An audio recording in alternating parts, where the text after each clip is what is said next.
Welcome to this tutorial, children. In this tutorial, we learn Environmental Studies Part 1 of Standard 5th. Lesson number 4, Environmental Balance, and this is video number 2. So let's start. Me last लेक्चरमध्ये तुम्हाला ही food chain दाखवली होती आणि काय सांगितलं होतं की सनच्या रेसपासून झाडं जे असतात ते फूड तयार करतात.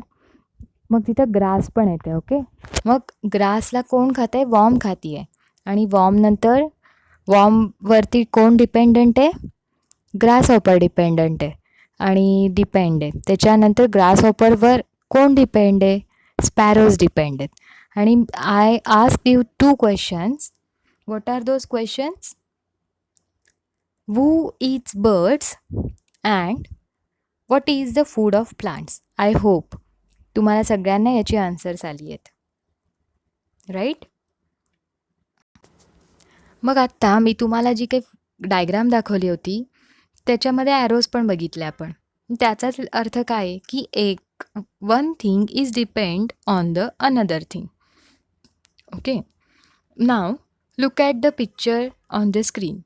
इट शोज काय दिसतंय तुम्हाला? ही एक चेन दिसतीये, साखळी आहे.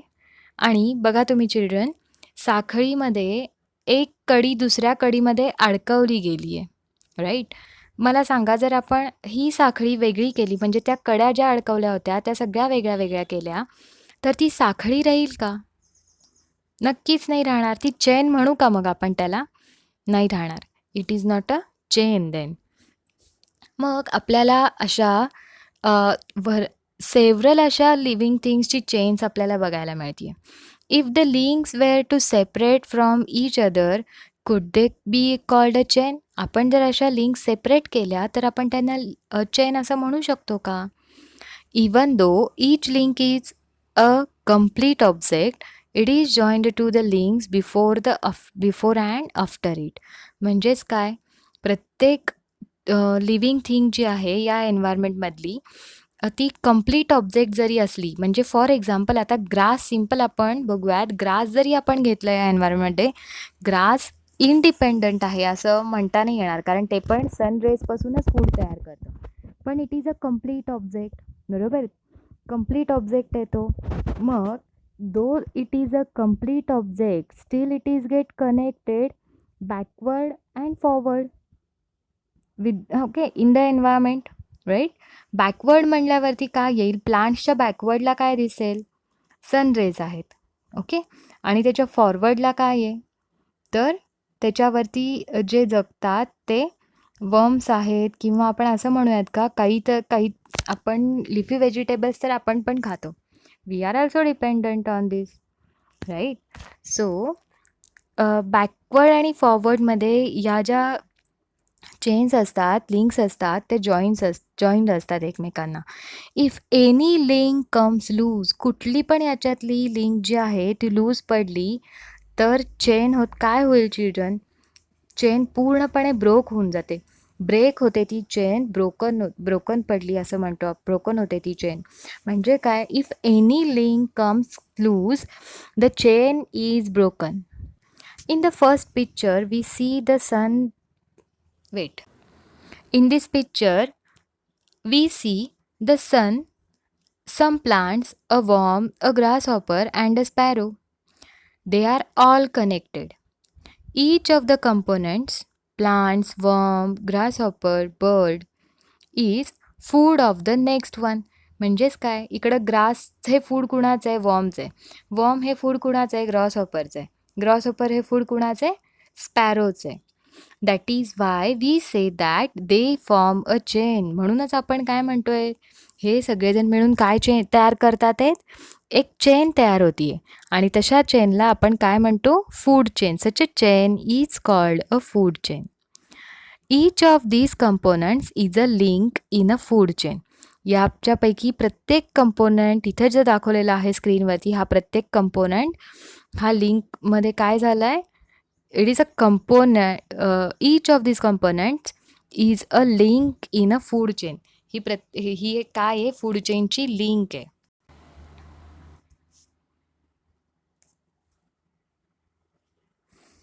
Can you tell? Look at the pictures. Look on the screen. What picture you see here? There is one deer, right? And what is the deer's food then? Yes. What is the food for the tiger? Okay. Uh, the picture just I have shown you is the other another food chain. असं होऊ शकतं का बघा? आता परत आपण consider करूयात सन आहे.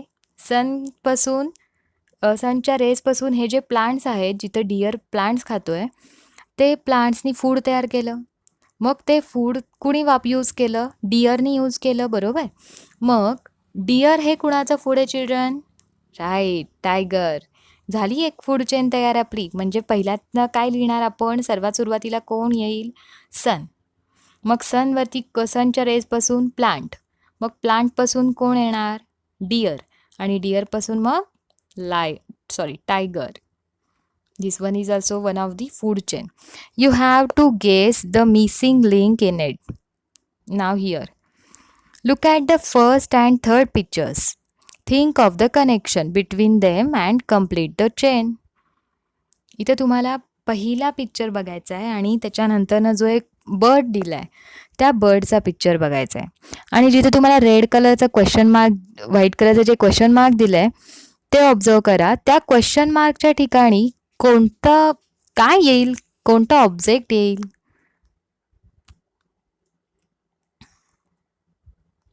ओके. सगळ्यांनी आपल्या आपल्या बुकमध्ये याचा आन्सर लिहायचा आहे. In nature, there are many food chains. If one of the links in a chain is lost from the chain, can the food chain last? काय म्हणलंय बघा त्यांनी. इन नेचर, आपल्या या नेचरमध्ये खूप फूड चेन्स आहेत. मग त्याच्यापैकी एक लिंक जरी आपली काय झाली इकडे तुटली किंवा ती लॉस झाली ओके, तर ती चेनला आपण चेन म्हणू शकतो का? तशीच राहू शकते का ती साखळी? तशीच अन्न साखळी तशीच राहू शकते का? मग नाही राहू शकत. मग इथं तुम्हाला स्क्रीनवरती अजून एक फूड चेन त्यांनी दिली आहे चिल्ड्रन. काय आहे ती फूड चेन? तुम्ही असे अजून बऱ्याचशा फूड चेन्स तुम्ही आपल्या बुकमध्ये लिहा. विचार करा आणखीन काय काय अशा थिंग्स आहेत ज्या डिपेंडंट आहेत. ओके, या फूड चेनबद्दल आपण बोलूयात. जी स्क्रीनवर दिसतीये ती, त्याच्यामध्ये काय काय दाखवलं आहे बघा. पहिल्यांदा सन आहे, बरोबर. सनच्या रेसपासून ग्रास काय करेल? फूड तयार करेल. मग ग्रास कोण ईट करणार आहे? ग्रास हे कोणाचं फूड आहे? रॅबिट आहे, बरोबर. मग रॅबिटला कोण ईट करेल? रॅबिट हे कोणाचं फूड आहे? स्नेक. अशा प्रकारे इथं पण एक फूड चेन तयार झाली. अशाच खूप साऱ्या फूड चेन्स आपल्या आजूबाजूला असतात. तर त्याचा तुम्ही नक्की विचार करा आणि अशा वेगळ्या फूड चेन्स तुम्हाला बुकमध्ये ज्या दाखवलेल्या नाही आहेत त्या फूड चेन्स तुम्ही खूप छान होईल जर ड्रॉ केलात तर. ड्रॉ करायला जमत नसेल, खूप हार्ड असेल, तर सिम्पल आपण त्यांचे नेम्स लिहूयात आणि ती फूड चेन आपण कंप्लीट करून मला तुम्ही मला दाखवा. ओके, नेक्स्ट पॉईंट आपण चालू करूयात. The food web. Observe the various food chains shown in the picture below. आता तुम्हाला या पिक्चरमध्ये खूप साऱ्या फूड चेन्स दाखवल्या आहेत. तर पहिली फूड चेन मी तुम्हाला दाखवते बघा, सांगते बघा. इकडं काय दिलं आहे? इकडं परत एक बघा, इकडे स्क्रीनवरती एक ॲनिमल आहे, तो ग्रास खातोय, बरोबर. ते ग्रास खाणाऱ्या ॲनिमलला कोण ईट करू शकतं? फॉक्स पण ईट करू शकतो किंवा लायन पण ईट करू शकतो. ओके, आणि लायनचं आता अजून तिथे तुम्हाला दिसतंय की लायन हा कनेक्टेड आहे. लायनकडे टू ॲरोज आलेत. म्हणजेच लायन हा कुणाला ईट करेल? रॅबिट्स पण दिसतात आहेत मला तिथे. मग रॅबिट्स काय खातात? ग्रास खातात आहेत, बरोबर. मग तो म्हणजेच इथं फूड चेन परत कशी तयार झाली? Grass, rabbit, lion. Grass, I think that one is the deer and डिअरला कोण खाईल? फॉक्स किंवा लायन. या दोन्हीपैकी कुठलं पण नेम तुम्ही टाकलं तरी चालेल. बरोबर. मग तिथं अजून एक आहे, ग्रास आहे, एक वॉर्म दिली आहे आपल्याला. वॉर्मला कोण खाणार आहे? ग्रासहॉपर खाणार आहे. ग्रासहॉपरला फ्रॉग खाईल आणि फ्रॉगला कोण खातंय परत? स्नेक खातंय. अशा प्रकारे तिथे लॉट्स ऑफ फूड चेन्स आहेत या पिक्चरमध्ये. तुम्ही त्यांची नावं तुमच्या बुकमध्ये लिहा. ओके. ॲरोज कोणत्या प्रकारे ट्रॅव्हल करतात आहेत ते बघा आणि त्याप्रमाणे फूड चेन लिहा. Can you tell? Find the different food chains of which the worm and the mouse form a link. बघा, एखादी वर्म म्हणजे एखादा कीटक आणि माऊस म्हणजे उंदीर या दोन्हीमध्ये लिंक असलेला तुम्हाला एखादी फूड चेन सांगता येईल का? One living thing can be a part of a number of food chains that gives rise to a food web in nature. म्हणजे एक जी लिव्हिंग थिंग आहे ती बऱ्याच फूड चेनचा पार्ट असू शकते. आपण आता इथे बघितलं लायन, बरोबर. बऱ्याच फूड चेनचा काय असेल ती पार्ट आहे आणि त्याच्यामुळेच तिथं आपण काय तयार झालंय म्हणतो? वेब. वेब म्हणजे जाळं. अशा प्रकारे आपण सांगू शकतो की इथं फूड वेब तयार झालं आहे. आपण जसं इंटरनेटचं वेब झालं आहे म्हणतो आता सध्या, वेब कनेक्शन नाही आहे. इंटरनेट कनेक्शन नाही आहे म्हणजे वेबचं कनेक्शन नाही आहे. म्हणजेच काय, त्या सिमिलरली इकडं फूड वेब तयार झाले म्हणजे काय? एक प्रकारचं जाळं तयार झालं. द नेक्स्ट पार्ट आपण बघायचं आहे आपल्याला आता. The most important food in food chains, plants. Every living thing gets its food from the environment. आपल्याला प्रत्येक लिव्हिंग थिंगला जे काही आपण फूड मिळतं आहे ते कुठून मिळतं आहे चिल्ड्रन? एन्व्हायरमेंटमधून मिळतं आहे. Okay. Many animals in the environment eat only plant. असे खूप ॲनिमल्स आहेत एन्व्हायरमेंटमध्ये की जे फक्त प्लांटच खातात. Other animals eat the animals that live on plants. आणि असे पण काही ॲनिमल्स आहेत की जे प्लांट खाणाऱ्या ॲनिमल्सना खातात. फॉर एक्झाम्पल सांगू मी, सपोज डिअर काय खातं? प्लांट खातं. पण डिअरला कोण खातं चिल्ड्रन? टायगर आहे, लायन आहे, फॉक्स आहे, असे सगळे ॲनिमल्स डिअरवरती डिपेंडंट आहेत. But plants make their own food in the presence of sunlight using water and the carbon dioxide from the air. पण प्लांट्स काय करतात आहेत? प्लांट्स तर स्वतःचं फूड स्वतः तयार करतात. पण कधी तयार करतात? ज्या वेळेला सूर्यप्रकाश असतो आणि पाणी असतं आणि ते हवेतला कार्बन डायऑक्साईड वापरतात आणि स्वतःचं फूड स्वतः तयार करतात. It means that plants are the chain support of every food chain. म्हणजे कुठली पण फूड चेन जी तयार होती आहे त्या फूड चेनमध्ये प्लांट्स हा सगळ्यात महत्त्वाचा सपोर्ट आहे. तुम्ही इथं स्क्रीनवरती एक प्लांट दाखवले बघू शकता. सनच्या रेजपासून कार्बन डायऑक्साईडच्या प्रेझेन्समध्ये आणि वॉटर त्यांना कुठून प्रोव्हाइड केलं जातं आहे? तर रूट्सपासून त्यांना वॉटर प्रोव्हाइड केलं जातं आहे. अपवर्ड डायरेक्शननी तुम्हाला तिथे ॲरोज दिसतात आहेत. त्याचं मिनिंग काय? वॉटर लिव्सपर्यंत जातात. हां, सर्वात इम्पॉर्टंट, फूड कुठल्या पार्टमध्ये तयार होतं प्लांटच्या? तर लीफमध्ये म्हणजे झाडांच्या पानामध्ये फूड तयार केलं जातं. म्हणून मग ते पाणी जे आहे, पाणी आता रूट्सच्या तिथे आपण झाडाला पाणी घालतो म्हणजे कुठं घालतो? वरती घालतो का खाली घालतो? आपण पाणी खाली घालतो. मग ते पाणी जे असतं ते जमिनीमध्ये काय होतं? सोक होतं, सीप होतं पाणी. मग ते पाणी सोक झाल्यावरती रूट्स काय करतात? ते पाणी ॲब्सॉर्ब करतं. रूट्सचे पाणी आहे ते त्या लीव्सपर्यंत पोचवायचा प्रयत्न करतात. हवेमध्ये कार्बन डायऑक्साईड असल्यामुळे आणि in the presence of sunlight plants make their food. त्यालाच आपण फोटोसिंथेसिस असं म्हणतो. बघा, प्लांट्स ज्या ज्या वेळेला फूड तयार करतात त्यावेळेला कार्बन डायऑक्साईड घेतात आणि ऑक्सिजन सोडतात. आता नेक्स्ट बघायचं आहे आपल्याला environmental balance. There are many food chains in our environment. आपल्या एन्व्हायरमेंटमध्ये खूप प्रकारच्या फूड चेन्स आहेत. Because of these food chains every living things gets the food it needs and therefore continues to live. आपल्या सगळ्यांना जेवायला मिळतं आहे, एन्व्हायरमेंटमधूनच जेवायला मिळतं आहे, म्हणून आपण तिकडेच कंटिन्युअली लिव्हिंग करतोय. Micro organisms living in the soil help the process of decomposition of plant residue, dead animals, excreta etcetera. Micro organisms कुठं असतात चिल्ड्रन? सॉईलमध्ये असतात आणि ते डिकम्पोजिशनसारख्या प्रोसेसला सपोर्ट करतात, डिकम्पोजिशन करतात. तिथे कशाचं डिकम्पोजिशन करतात? तर एखादं प्लांट रेसिड्यू असेल, प्लांट रेसिड्यू म्हणजे वाळलेला झाडाचा पाला असेल, तो तिथे पडला किंवा एखादं झाडच पडलंय ते, किंवा डेड ॲनिमलला, किंवा एक्सक्रेटा म्हणजे ॲनिमल्सची विष्ठा, त्या सगळ्याचं डिकम्पोजिशन करण्यासाठी मायक्रो ऑर्गॅनिझम्सचा हेल्प होती. As a result substances that help the growth of plants are formed and get added to the soil. त्याचाच रिझल्ट काय दिसतोय आपल्याला? Substances that help the growth of plant. जे सबस्टन्सेस प्लांटच्या ग्रोथसाठी यूज होतात ते सबस्टन्सेस परत सॉईलमध्ये मिसळतात. कसे मिसळतात? प्लांटचे ग्रो होण्यासाठी त्यांना न्यूट्रिशन किंवा त्यांना हेल्पफुल सबस्टन्सेस कुठून मिळाले? सॉईलमध्ये मिळाले. आता सपोज ते प्लांटचं लाईफ कंप्लीट झालं, ते प्लांट आता खूप वर्षाचं झालं आणि मग ते प्लांट काय झालं? खाली पडलं. तर मग ते खाली पडल्यावरती त्याचा जो काही पालापाचोळा झाला होता, कचरा झाला होता, तो कशात मिसळला? परत सॉईलमध्ये मिसळला, बरोबर.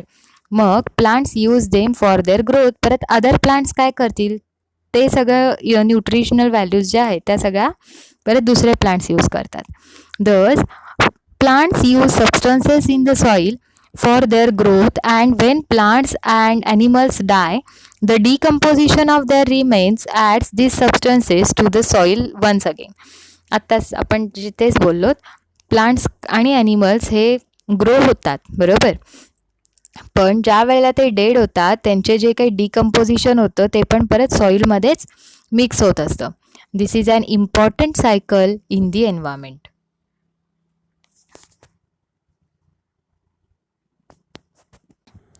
Also, living things get a continuous supply of water because of the water cycle. सगळ्यात इम्पॉर्टंट, आपल्याला कंटिन्युअसली वॉटर पण मिळतं आहे. तर ते वॉटर कशामुळं मिळतं आहे आपल्याला? कंटिन्युअसली वॉटर सायकल असते, त्याच्यामुळं आपल्याला वॉटर मिळत राहतं. तुम्ही इकडे एक एक्झाम्पल बघताय स्क्रीनवरती की तिथे एक जिराफ आहे. Giraffe is a vegetarian, right. मग तो काय करतोय? तिथे झाडांचे पानं खातोय तो. मग झाडांचे पानांना फूड कुठून मिळालं आहे? तर सनच्या प्रेझेंटमध्ये काय होतं? ते फूड त्यांना मिळालं, म्हणजे फूड तिथं तयार केलेलं आहे आणि ते जिराफ खातोय. मग living things use oxygen from the air for breathing and give out carbon dioxide gas. मग लिव्हिंग थिंग्स काय करतात? आपण ऑक्सिजन घेतो आणि कार्बन डायऑक्साईड सोडतो. एक्झॅक्टली प्लांट्स अपोजिट करतात. प्लांट्स काय करतात चिल्ड्रन? कार्बन डायऑक्साईड घेतात आणि ऑक्सिजन सोडतात. Plants use the carbon dioxide from the air for making their food. Oxygen is given out in this process and gets added to the air again. आणि मग तो oxygen जे सोडला जातो प्लांट्सकडून तो कशात मिक्स होतो? परत हवेमध्ये मिक्स होतो. This too is a cycle in nature. ही पण एक प्रकारची सायकल आहे. There are several other such cycles in nature. Thus there is interaction amongst living things and between living and non living things. म्हणूनच आपण असं म्हणतो आहे की अशा बऱ्याचशा सायकल्स आहेत की ज्याच्यामुळे आपली day to day life process जी आहे ती एकदम व्यवस्थित चालू आहे. आणि ते कशामुळे चालू आहे? तर आपण लिव्हिंग आणि नॉन लिव्हिंग थिंगमध्ये जे काही इंटरॅक्शन करतो आहे त्याच्यामुळं त्याच्यावरती काय चालू आहे तिथे चिल्ड्रन? आपले ह्या डिफरंट सायकल्स ज्या आहेत त्या चालू आहेत. Okay. The interactions go on continuously. आणि यांचं या प्रकारचं जे काही इंटरॅक्शन आहे ते खूप कंटिन्युअसली चालत असतं. This helps to maintain the food chains in the environment. आणि त्याच्यामुळंच फूड चेन मेंटेन ठेवण्यासाठी याचा खूप मोठा उपयोग होतो. वेन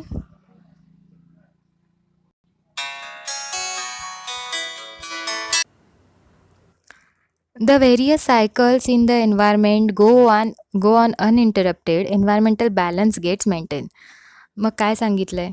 जर अशा सायकल्स अनइंटरप्टेडली म्हणजे कोणीही त्याच्यामध्ये ब्रेक नाही केलं तर या एन्व्हायरमेंटमधल्या ज्या सायकल्स आहेत त्या चालूच राहतील आणि काहीही डिस्टर्बन्स येणार नाही. तुम्ही इथं बघता एक सायकल आहे. इथं कोणती सायकल दाखवली आहे चिल्ड्रन? वॉटर सायकल इकडे स्क्रीनवरती दाखवली आहे. बघतोय आपण की पाण्याची वाफ होतीये. वाफेचे परत काय होतात? ढग होतात. ते ढगापासून परत पावसा थ्रू पाऊस पडतोय आणि पावसाचंच पाणी परत तिथे ओशियन किंवा सीजमध्ये किंवा रिव्हर्समध्ये मिक्स होते.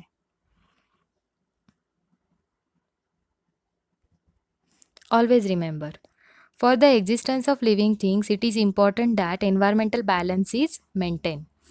जर आपल्याला लिव्हिंग थिंग्स तशाचे आहे तशा मेंटेन करायच्या असतील तर आपल्याला एन्व्हायरमेंटल बॅलन्स मेंटेन करणं खूप जास्त गरजेचं आहे. Thank you. Solve the exercise of this lesson.